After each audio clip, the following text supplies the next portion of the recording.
officially begin our day, I'm delighted to invite Mr. B.G. Mahesh, the CEO of Sahamati, to deliver the welcome remarks. Please join me with a huge round of applause to welcome him to the stage.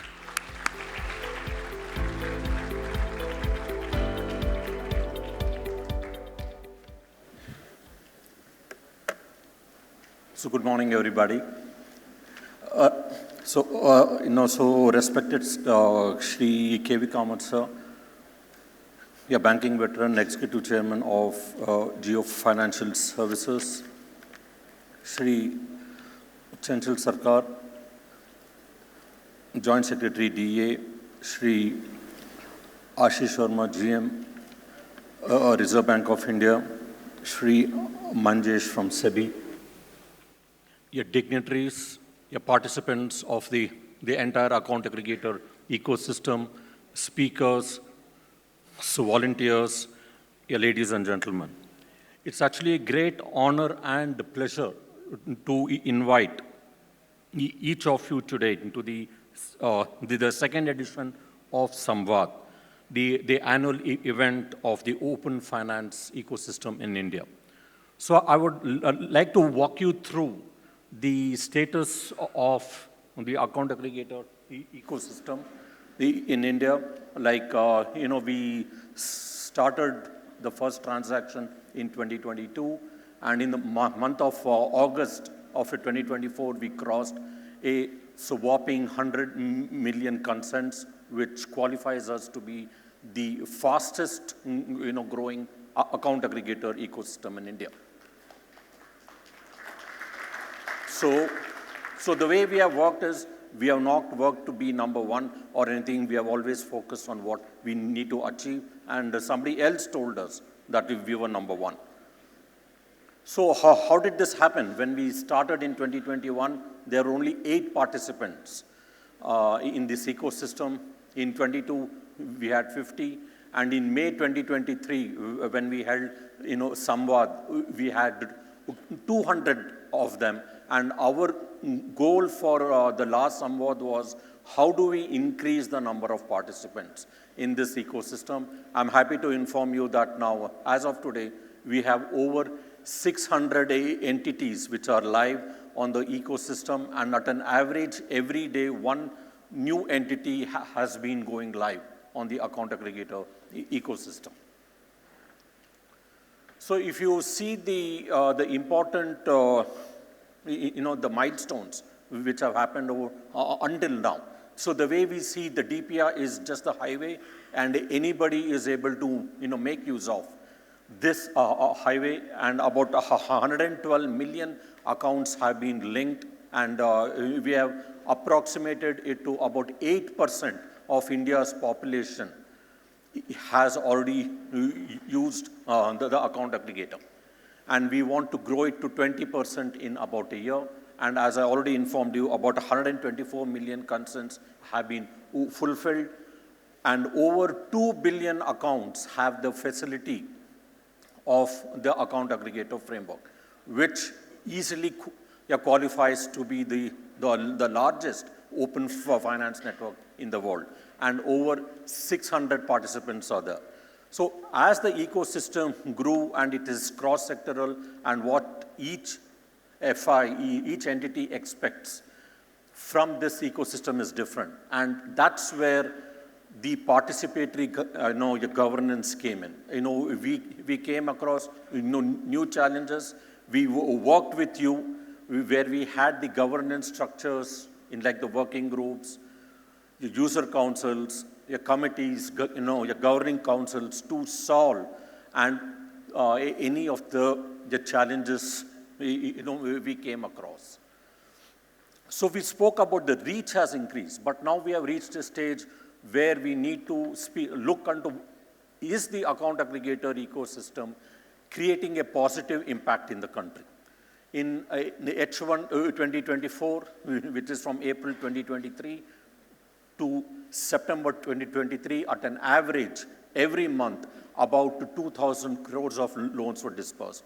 In H2, it actually doubled, so 4,000 crores. And about a week ago, we you completed the survey, and for H1 2025, which is April to September 2024, it is a whopping 8,000 crores. And we believe it is only the beginning. And about 15 to 20% of this number is actually going to small businesses for MSMEs. And it has to be a larger number. And this morning, you will also hear about a report about how account aggregators are and should help the small businesses. The second most important use case is the personal finance management app. It helps individuals to draw their balance sheet. You're easily able to figure out your earnings and your expenses, and in your expenses, your categorization and all of that, and a healthy balance sheet obviously builds a healthy country. So we spoke about the small businesses, and as we all know, MSMEs play a very important role in the country. But as of today, we do not have a tool. We don't have a financial management app which is focused on small businesses. So I do see some startups here, entrepreneurs here, and also investors. I would say this is a very good opportunity for you to tackle this vacuum where nobody has developed a financial management app, what we call it as the BFM, Business Finance Management Apps. So what can you expect today on the whole day? SamvAAd, we are going to launch 4 important reports.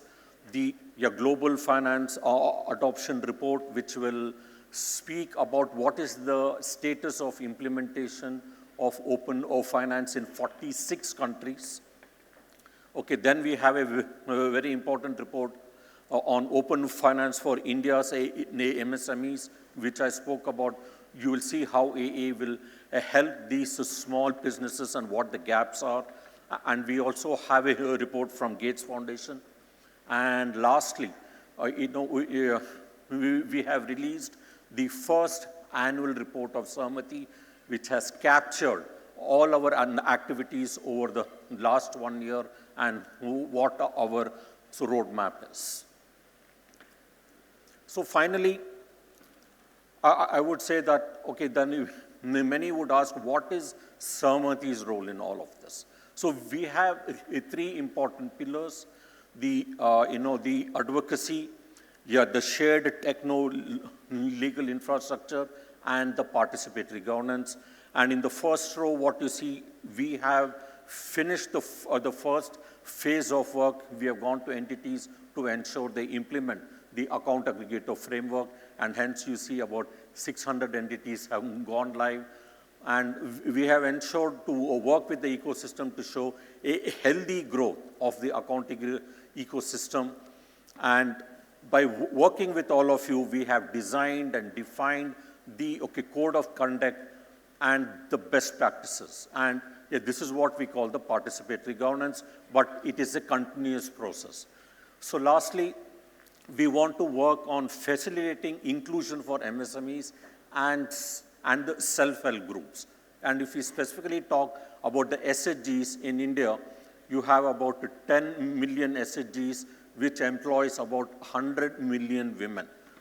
They have 45 million accounts with the banks, but they do not have access, or they do not use the account aggregator framework.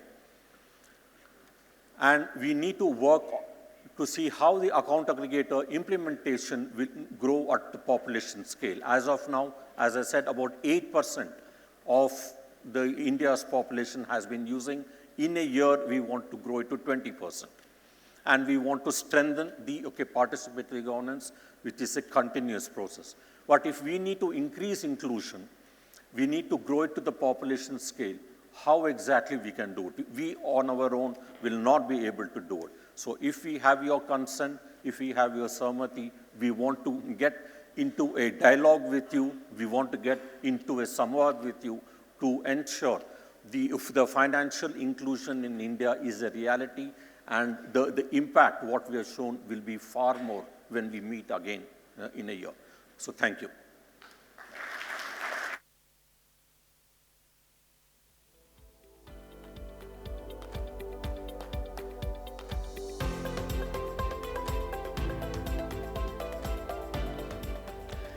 Thank you, Mahesh, for not only setting the tone for the day and what to expect, but also setting the tone for the year to come.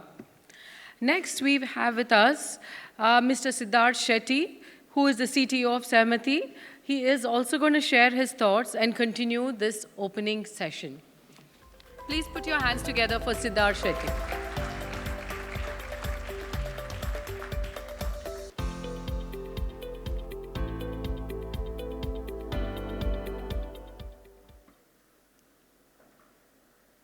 How do I go back? Yeah, perfect. Thank you all for coming here. It's really exciting to see all of you today, and I'm really proud how both the team but the larger community across policymakers, regulators, different types of market players across public and private sector have really showed up today to help make SamvAAd, but really the broader account aggregator ecosystem a success. The intent I'll take about 5 minutes, is to really talk about the next set of initiatives that are underway within Sahamati, particularly from a technological perspective. And the start of this has always been about how do we give individuals complete agency over their data. In fact, it was in a discussion with Mr. Kamath where he framed the idea of the work that we're doing really being that of creating a personal balance sheet for 1.4 billion people. And if you do that, we can actually then use data as collateral and use that to democratize credit to both 60 million MSMEs, but also 1.4 billion individuals. And so as we've furthered this vision of giving people agency over their data, largely today that exists within the financial domain across banking, capital markets, insurance, pension, and soon taxation. But very recently, with the passing also of the Data Protection Act and the subsequent rules that are being framed by the Ministry of IT, what we see is this concept being embraced for broader categories of data beyond just finance as well. And fundamentally, what this does is it bridges the digital divide, where individuals traditionally and small businesses were not able to access different types of financial services across the board, primarily because entrepreneurs were not able to build personalized experiences for women, for marginalized farmers, people that were using feature phones, not operating on smartphones, so on and so forth. And what we're seeing on the ground is more and more entrepreneurs coming in, building newer types of applications that start to bridge these types of divides because you've lowered the transaction cost of accessing all of these markets. And so to further that, as we scale towards the ecosystem now wanting to do 100 million consents a month, what we realized was that in addition to the participatory governance infrastructure that Sahamati has built out, it was important to think through what are the additional shared technical building blocks that could be put together to support the ecosystem as a whole. And in that, there are a couple of categories. One, at a transaction level, the intent is to really facilitate today, solve for the interoperability challenges and also the common source of truth challenges, because as you can imagine, in a network of 600 institutions, you have these N-to-N connections. How do you make that N-to-1, 1-to-N? And so that's where Sahamati is building out something called the router infrastructure that will help address that. Over a period of time, what that will do is facilitate the creation of a common source of truth that can then be used for easing interoperability, common billing, to have observability. Oftentimes, one of the challenges in any multi-party interoperable ecosystem is figuring out what went wrong, when, by whom, where did transaction failures take place. And as this infrastructure becomes more critical, it's important that we have a way to debug and diagnose a lot of these issues extremely quickly. And so Sahamati Net, therefore, creates the tools to address a whole range of these. But more importantly, over the longer term, we see it facilitating newer types of privacy-preserving data sharing as well, which really allow for data governance to be enforced a lot more in code rather than just through audits and regulations. Again, what that does is it expands the market of institutions that can participate in these ecosystems while strengthening trust overall.